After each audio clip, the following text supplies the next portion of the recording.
Mis hermanos, buenos días. Estamos, hermanos, ya en el último domingo de este mes de agosto. Dios es bueno, hermanos, y a pesar de la contingencia en que vivimos, pues el Señor nos permite estar aquí para seguir viendo lo que Él tiene en su palabra para nuestras vidas en nuestra clase de Escuela Bíblica Dominical. Quiero invitarles, hermanos, a que tengamos una palabra de oración. Nuestro buen Dios y nuestro Padre Celestial, aquí, Señor, estamos adorando y glorificando tu santo y bendito nombre. Agradecemos infinitamente el amor que tú tienes para nuestras vidas y la oportunidad, Señor, que nos das de buscarte, Señor, a través de la lectura de tu palabra. Bendice nuestras clases de Escuela Bíblica Dominical, Señor, y te rogamos que esa palabra tuya hable a nuestras vidas. Te agradecemos, Señor, porque sigas también en esta situación tan difícil que durante meses estamos, Señor, padeciendo en todo el mundo. Obra, Señor, por tu misericordia, que es más grande que el pecado del hombre, Señor. Ten piedad de nosotros, oh Dios, te rogamos y te imploramos. En el nombre del Señor Jesucristo, todo esto, oh Dios. Amén. Hermanos, habíamos mencionado que íbamos a ver el día de hoy una lección titulada Reciba una nueva vida. Esto vamos a ver en el libro de los Hechos, capítulo 16, versículos del 13 al 18 y del 25 al 34. El apóstol Pablo, hermanos, es de que vamos a hablar, y es una lectura muy conocida. Es cuando está el apóstol Pablo, Silas, Lucas y también Timoteo, hermanos, en lo que es el segundo viaje misionero de ellos. La lectura más conocida por usted y por mí es el hecho del carcelero en Filipos. Estamos en el segundo viaje misionero, hermano. Vamos a hacer un poquito de contexto del apóstol Pablo, donde algunas personas en la estancia del apóstol Pablo en Filipos muestran ellos un significado muy especial en su nueva vida en Cristo, que incluye no solo una nueva vida, sino también una nueva forma de vivir aquí y ahora, hermanos. La nueva vida en Cristo, aquí y ahora, debe ser con un propósito. El propósito de alabar y glorificar el nombre del Señor, de gozarnos en Él, de darle honra y gloria a nuestro Dios, pero también de tener libertad y tener gozo. Quiero mencionarles el caso de dos personas en relación a la nueva vida en Cristo. Este es el caso de un universitario. Él dice de rodillas: Señor Jesús, soy un pecador. Sé que te necesito y confío en ti para el perdón de mis pecados y comenzar así una nueva vida. Esa es la oración que este muchacho universitario hizo. Cuando él se entrega al Señor, él y sus familiares, ellos también tuvieron un encuentro en Cristo porque este muchacho universitario compartió su nueva vida en Cristo con ellos. Él reflejaba el propósito de Dios para su vida, de tal manera que sus familiares, ellos fueron libres del pecado y de las ataduras de Satanás. Ese es un caso. El segundo, se trata de un asesino en serie. Este asesino en serie fue sentenciado a muerte. Nada más le dieron 365 años de cárcel. Imagínense quién nos iba a vivir. Pero cuando él tenía 10 años en aquella cárcel, él puso su oído a la predicación de un comunicador del Evangelio del Señor. Él escuchó que este hombre le dijo: Cristo te ama y quiere perdonar tus pecados. A través de la lectura de la palabra de Dios, este preso leyó el Salmo 34 y en él encontró: este pobre clamó y le oyó Jehová y le libró de todas sus angustias. En una noche en la celda, de rodillas, él comenzó a clamar a Jesucristo. Ya sabemos lo que pasó. Hermanos, este relato de este universitario y de este asesino en serie nos habla y nos dice que la predicación del Evangelio ha de darse para que otros crean. El apóstol Pablo y sus acompañantes en Filipos nos muestra el poder que el Evangelio tiene, un poder que salva, un poder que permite al hombre creer en Cristo, un poder que transforma para tener una nueva vida un cambio de persona desde adentro hacia afuera. Mis hermanos, pues vamos a pasar al punto número 1. El punto número 1 tiene como título de la búsqueda a la proclamación. Esto lo vamos a ver en el versículo 13 al 15 de este capítulo 16 del libro de los Hechos, que a la letra nos dice: y un día de reposo salimos fuera de la puerta junto al río, donde solía hacerse la oración, y sentándonos hablamos a las mujeres que se habían reunido. Entonces una mujer llamada Lidia, vendedora de púrpura de la ciudad de Tiatira, que adoraba a Dios, estaba oyendo, y el Señor abrió el corazón de ella para que estuviese atenta a lo que Pablo decía. Y cuando fue bautizada y su familia, nos rogó diciendo: si habéis juzgado que yo sea fiel al Señor, posad, y nos obligó a quedarnos. Hermanos, aquí podemos ver al apóstol Pablo y a sus compañeros que obedecieron a la voz del Señor, y esa voz los vino llevando hasta Filipos. Filipos era una ciudad de la región de Macedonia. Cuando ellos llegaban a un lugar, siempre llegaban buscando una sinagoga, y ahí en la sinagoga aprovechaban para predicar la palabra de nuestro Dios. Pero ahí en Filipos no había sinagoga. Esto quiere decir que no había 10 varones. Se necesitaban 10 varones para poder organizar una sinagoga. Quiere decir que no había 10 varones judíos que pudieran formar esa sinagoga.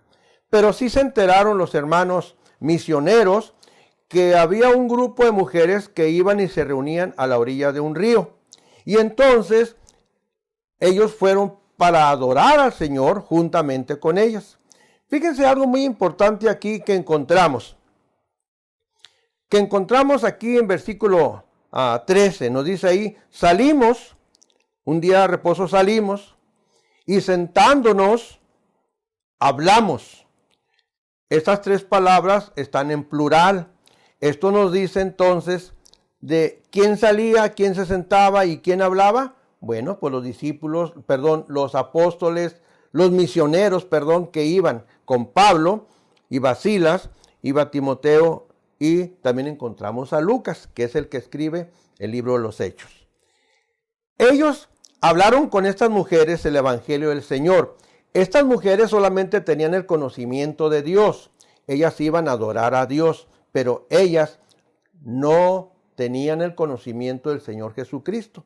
De esta manera, Pablo, Silas y sus compañeros les hablaron a ellas del Señor Jesucristo.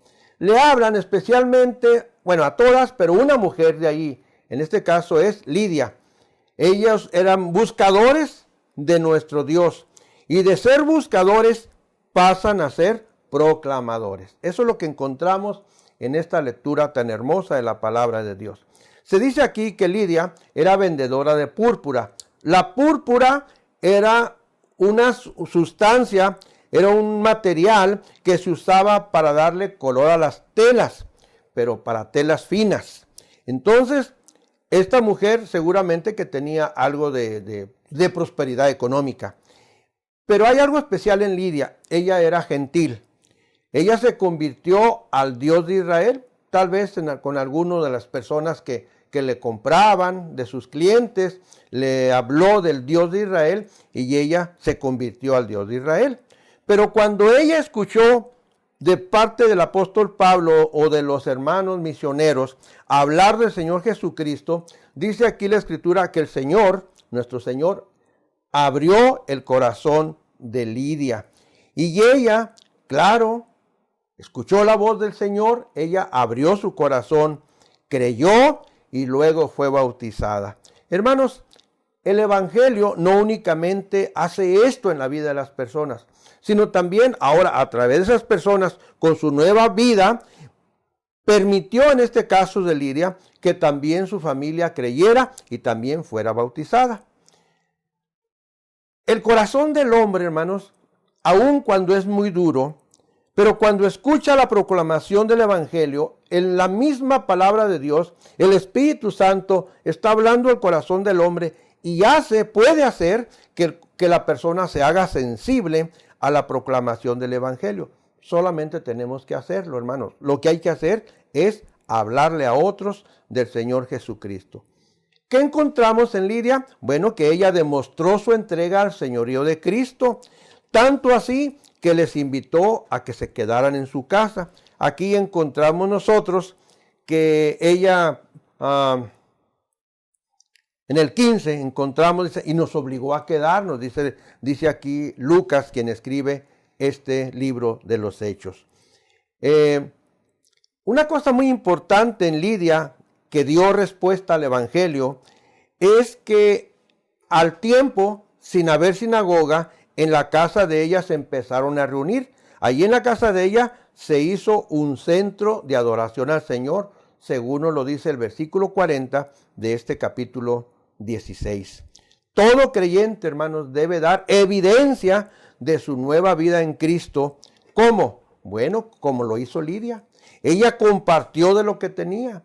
Ella dio, en este caso les dio hospedaje y les dio comida. Y eso es lo que hace el Evangelio cuando llega al corazón de una persona. Hermanos, cuando al abrir ella su hogar para que allí se predicara la palabra del Señor, aquí encontramos que ella estaba demostrando la nueva vida que tenía en Cristo Jesús. ¿Para qué? Pues para que otros también creyeran. Al abrir su casa para que se predicara el Evangelio, otros también debieron haber creído y tuvieron claro como ella nueva vida en Cristo. Usted y yo podemos hacerlo hoy. ¿Lo podemos? Hagámoslo, hermanos. Bien, ¿qué les parece si pasamos ahora al punto número 2? En el punto número 2 tiene como título de la esclavitud a la libertad espiritual. ¿De cuál esclavitud? Hermanos, pues ya sabemos, de la esclavitud del maligno a la libertad en Cristo, que es espiritual. En este caso vamos a ver los versículos 16, 17 y 18 de este capítulo 16. ¿De qué vamos a hablar? Bueno, usted y yo hemos escuchado esta lectura. Vamos a hablar de esa muchacha que tenía un espíritu de adivinación. ¿Qué nos dice estos versículos? Nos dice, aconteció que mientras íbamos a la oración, nos salió al encuentro una muchacha que tenía espíritu de adivinación, la cual daba ganancia a sus amos adivinando. Esta, siguiendo a Pablo y a nosotros, daba voces diciendo, estos hombres son siervos del Dios Altísimo, quienes os anuncian el camino de salvación. Y esto lo hacía por muchos días, mas, desagradando a Pablo, este se volvió y dijo al espíritu que la gobernaba, te mando en el nombre de Jesucristo que salgas de ella, y salió en aquella misma hora. Hermanos, ¿qué tenemos aquí? Miren, hermanos, todo esfuerzo de evangelización va a producir siempre resultados. Aquí tenemos ahora un caso especial. Una muchacha esclava, sí, con un espíritu de adivinación. ¿Por qué era esclava? Bueno, porque era esclava de Satanás, porque tenía un espíritu que le permitía adivinar. Pero también era una esclava de los amos que tenía, porque le daban mucha ganancia, mucha ganancia. Hermanos, para la esclavitud espiritual, lo que necesitamos es la proclamación del Evangelio. ¿Para qué? Pues para que la gente tenga libertad espiritual. Hay que hacer libre a la gente de las garras de Satanás. Ella, en cierta manera, predecía el futuro. Y claro, en el tiempo que estamos hablando, en ese tiempo, pues era muy importante que alguien hubiera de esa manera. Por ejemplo, para ir a la guerra, se consultaba a ese tipo de personas para saber si se iba a ganar o no se iba a ganar. En este caso, esta muchacha se nos dice aquí que predecía el futuro, pero además era una minita de oro para sus amos. Dice que daba gran ganancia, les iba muy bien. Ella, según vemos aquí, que cada vez que Pablo y sus compañeros iban a la oración al río, ella los miraba y siempre se la topaban. ¿Y qué es lo que les decía? Lo que les decía es, estos hombres son hombres que anuncian el camino de salvación. Estos hombres, a ellos los encontramos escuchando de esta mujer que eran hombres siervos del Dios Altísimo. Dos cosas. Pablo y sus compañeros eran siervos de Dios Altísimo, es lo que ella anunciaba. Y también que anunciaban el camino de salvación. Dos cosas muy importantes aquí, hermanos. Bien, primero, ¿ella decía mentira con lo que decía? Claro que no. Pablo y sus compañeros eran siervos de Dios Altísimo, sí, sí lo eran. ¿Ellos anunciaban el camino de salvación? Claro que sí, anunciaban el camino de salvación. Entonces ella no decía mentira. Entre los judíos, ella dijo, son siervos de Dios Altísimo. Dios Altísimo se refiere al Señor. Estas palabras, este juego de palabras, los judíos lo entendían, pero en Filipos no había muchos judíos. Entre los filipenses, encontramos que ellos tenían muchos dioses, no tenían un Dios, tenían muchos dioses. Pero cuando esta muchacha habla también de que ellos anunciaban el camino de salvación, allí sí era algo que pertenecía a la cultura de Filipos. La razón, bueno, porque ellos tenían muchos dioses y a cada dios ellos lo tenían como un salvador. Entonces, esto era más familiar a ellos. Pero en sí, esta reacción de esta muchacha, de lo que ella decía de ellos, al parecer era más bien una causa de confusión por la cultura en la que se está mencionando. Pero hermanos, aquí el asunto importante es que ella esto hacía día tras día. Y llega un momento dado, dice aquí la escritura, que esto desagradó al apóstol Pablo y él sabía y conocía quién dominaba a esta muchacha. Y entonces él dijo, en el nombre de Jesucristo te mando que salgas de ella. Y dice que en aquella misma hora salió. Lo que ustedes y yo encontramos aquí, hermanos, es que queda manifiesto que nuestro Señor, nuestro Dios, en el que usted y yo creemos, Él tiene el poder sobre todo, hermanos. No había ninguna opción que tomar. El Espíritu inmediatamente salió de esa muchacha. Nosotros no encontramos aquí en la Escritura qué fue lo que pasó con ella. ¿Qué pasó con ella?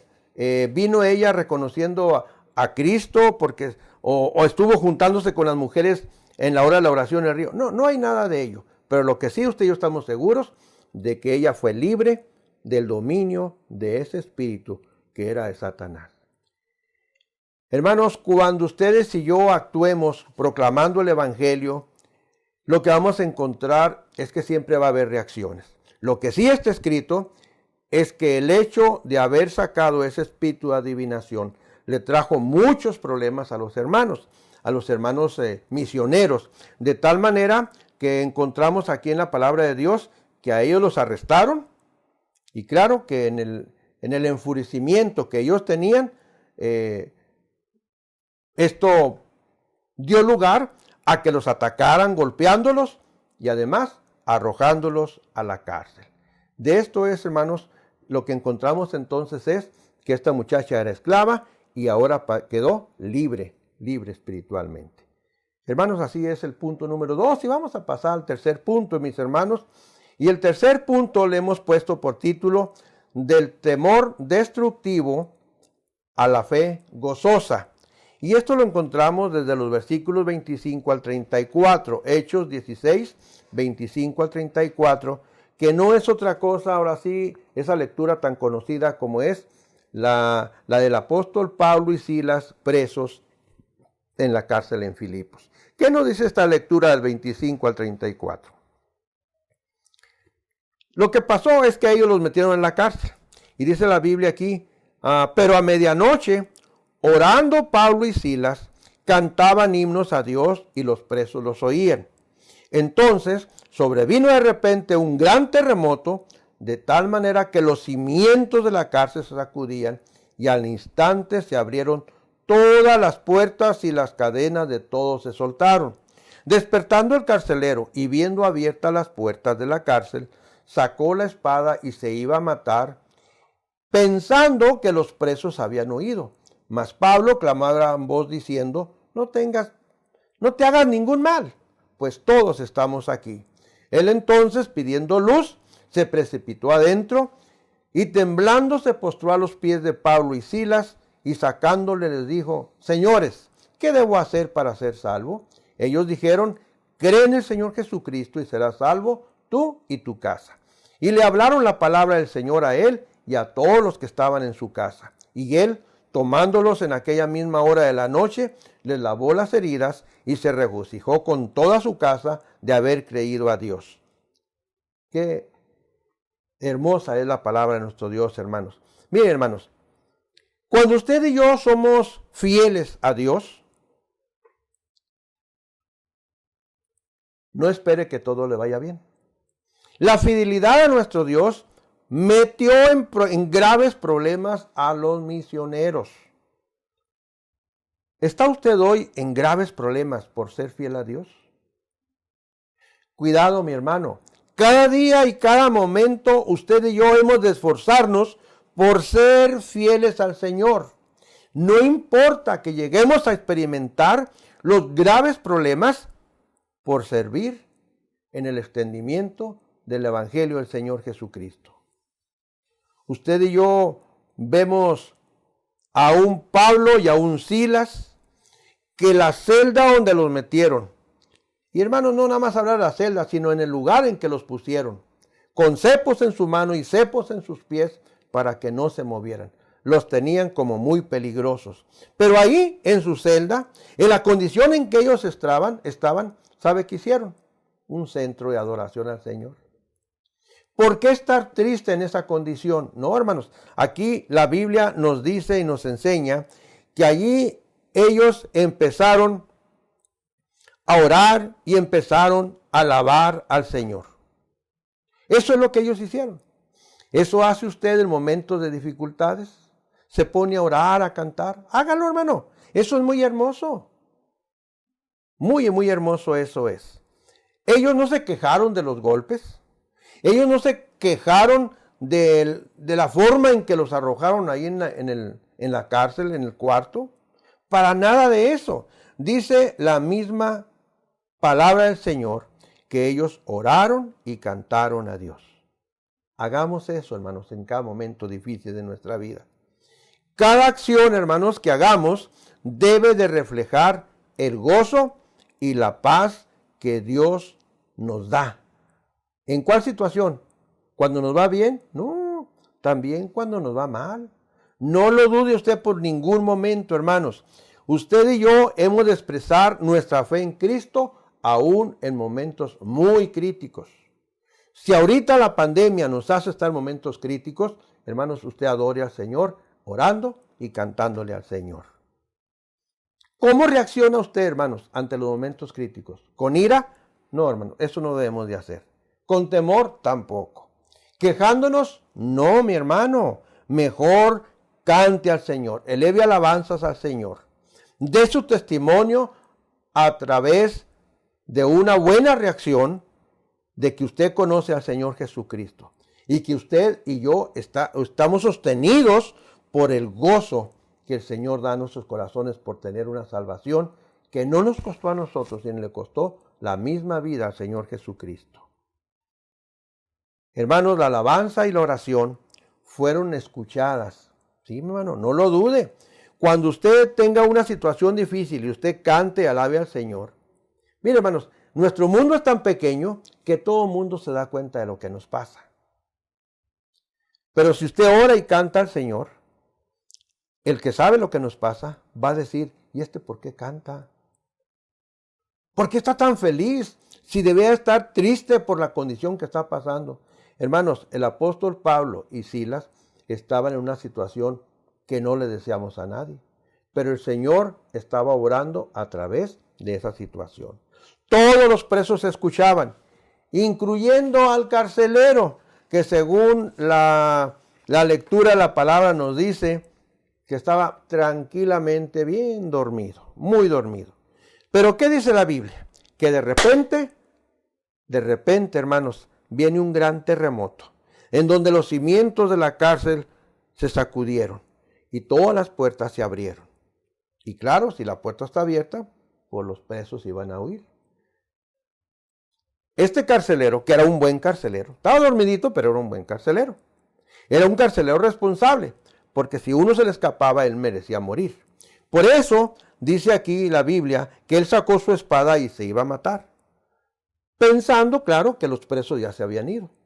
Pero ¿qué encontramos? Encontramos a un Pablo, conocedor del Evangelio, sabiendo que Dios ama a todos, que dice, no te hagas ningún daño. Aquí estamos todos. Y hermanos, el Espíritu Santo trabaja de diferentes maneras con tal de que el hombre llegue al conocimiento de nuestro Señor, de entregar su vida al Señor.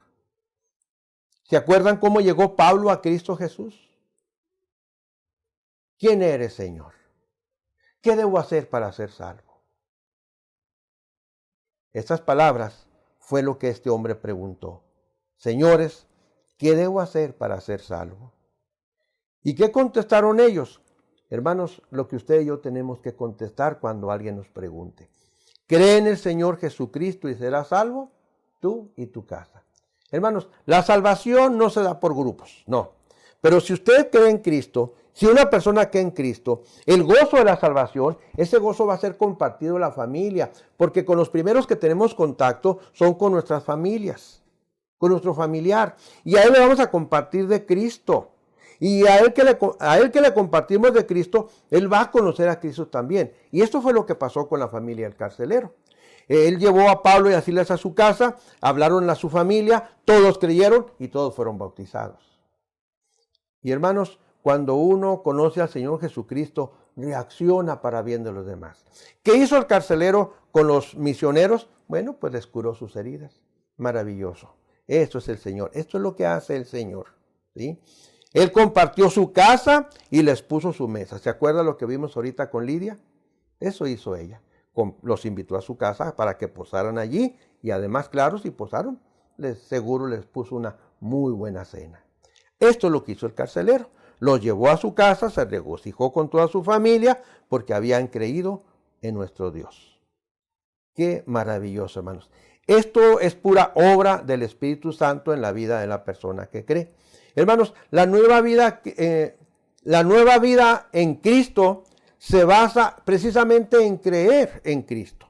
Es lo único que el hombre necesita, creer en Cristo. Poner su fe en el Señor Jesús, puesto que el Señor Jesús es el único mediador entre Dios y los hombres, como nos lo expresa el apóstol Juan. La nueva vida, hermanos, del carcelero le llevó a hacer lo que encontramos aquí. Lavar los pies a los misioneros, invitarlos a su casa y pasarlos a la mesa.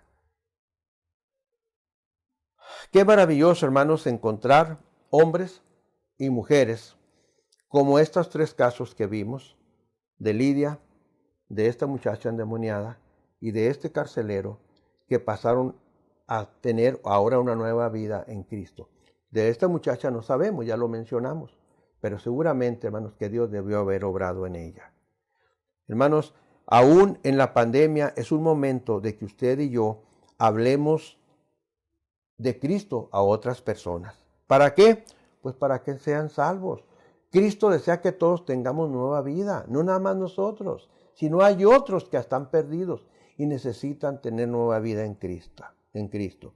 ¿Hay conocidos o no? Si son conocidos, hábleles de Cristo. ¿No son conocidos? Hábleles de Cristo. ¿Son familiares o no? No, hermanos, lo que tenemos que hacer es hablarles de Cristo. Hermano, usted y yo sabemos que sin Cristo en la vida, nadie tendrá una vida nueva.